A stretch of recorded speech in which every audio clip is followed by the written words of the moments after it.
In 2017, there were 50.7 million children of school age in the US, and 1 out of 69 were diagnosed with autism. While the CDC reported an increase in autism in 2018 to 1 out of 59, we still don't know what leads to the condition and what happens to the child as life goes beyond school age. In the US, most parents ask, "What will happen to my child when the yellow bus stops coming?" Services and treatments taper off beyond school age, and work employment are scarce for individuals with autism. The main concern of their parents is, who will care for them when I die? Where will he go? Who will emotionally support her? Will they be abused? A staggering number of young adults with autism live without any hope to be embraced by our society. The descriptions of autism as a mental illness, a social deficit, a lack of empathy, or a mind that cannot theorize about others' behaviors and actions left us with a deficit model that cannot possibly help us see the person's inherent predispositions and capabilities. From early childhood, this person is told what to do and how to do it in a certain way, without opportunity to spontaneously develop autonomy and volitional control over decisions and actions. We need to change this model and build one that empowers the child with autism so that child becomes an adult who is an integral part of our workforce.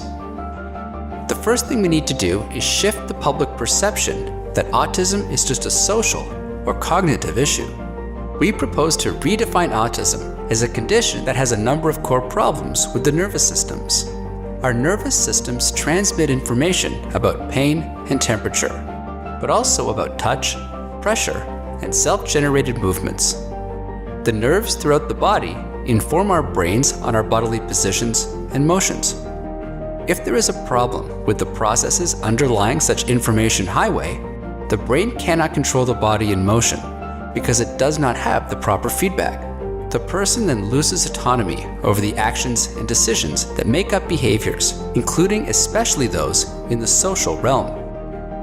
While the person may be in pain or facing numbness, others may perceive his or her social interaction as mindless and socially inadequate.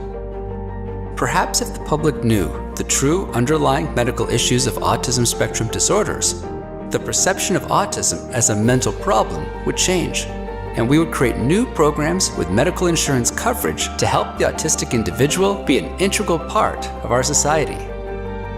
Retroactive research can be the answer. By documenting and characterizing the trajectory of those who were diagnosed with autism 15 years ago, we can gain insights into this lifelong condition. We can learn about the interventions that failed to promote autonomy, functional independence, and self-sufficiency in those who received intensive treatments without scientific proof of their effectiveness. By physically measuring and quantifying the outcomes of treatments, we can learn about critical points of transitions from childhood to young adulthood, and help the millions of people affected by autism increase their autonomy, promote their sense of agency, and overall raise their quality of life.